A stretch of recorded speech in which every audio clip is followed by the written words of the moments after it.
জ্বর হোক, সর্দি হোক, যে কোনো সমস্যাই হোক না কেন, সবার আগে মাথা ব্যথা।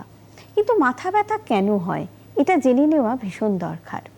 সেই জন্যই আজকে আমাদের আলোচনার বিষয় মাথা ব্যথা। মানে প্রত্যেক 3 জনের মধ্যেই একজনের মাথা যন্ত্রণা হয় কখনো না কখনো।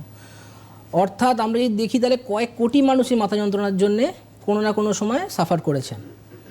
মাথা যন্ত্রণার দুটো অ্যাসপেক্ট আছে। একটা হচ্ছে যে কষ্টটা তারা ফেস করেন, মাথা যন্ত্রণা করছে, তার থেকে একটা ভয় চলে আসে অনেক সময় যে আমার মাথা যন্ত্রণা কী কী কারণে হচ্ছে।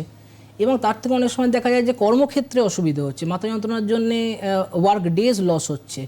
এবং অনেক সময় দেখা যায় যে এর থেকে কিছু কিছু কারণে তারা একটু অ্যাংজাইটি, ডিপ্রেশনও অনেক সময় সাফার করেন। অনেক সময় আমরা দেখি যাদের মাইগ্রেন পেশেন্ট তারা প্রচুর কফি খায়, যে ভাবে যে কফি খেলে না মাথাটা ঠিক লাগলো, একটু আরাম লাগলো। প্রবলেমটা যে ক্যাফিনের সঙ্গে মাইগ্রেনের না যে যে যে কোরিলেশনটা সেটা খুব অদ্ভুত। মানে যখন হেডেক হচ্ছে আপনি যদি প্যারাসিটামল ক্যাফিন খান বা এমনকি কফি খান সেটা হয়তো হেল্প করতে পারে, কিন্তু আপনি তো অতিরিক্ত ক্যাফিন ইনটেক বাড়ান এই জন্য, মানে আমি প্রচুর কফি খাচ্ছি যে আমার মাইগ্রেন আছে, আমার ব্যথা হবে না।